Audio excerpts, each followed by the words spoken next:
Hi there, this is Marissa, and today I have a process for you in my junk journal.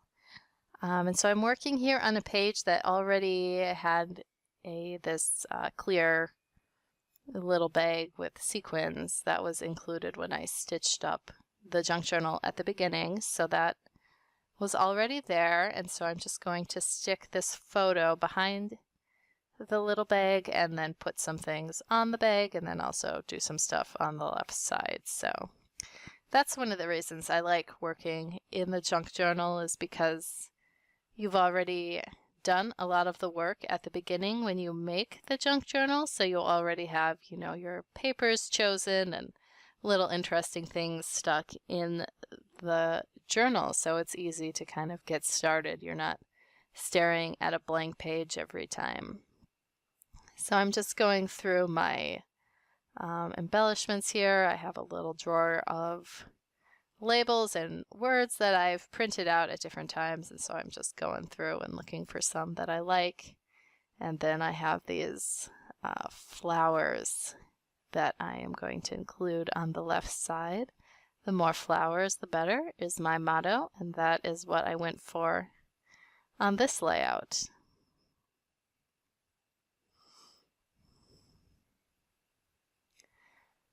Towards the end of the video, I will get very fancy and I will add an eyelet to the plastic bag and then stick in a little tassel. So that's coming up and is very fancy in my opinion, and a little random, and just the kind of thing that you can do in a junk journal that you might not necessarily do on, a more traditional scrapbooking page.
Thanks so much for watching this video. If you enjoyed it, please give me a thumbs up. And if you would like to see more, please subscribe to my channel. Have a great day.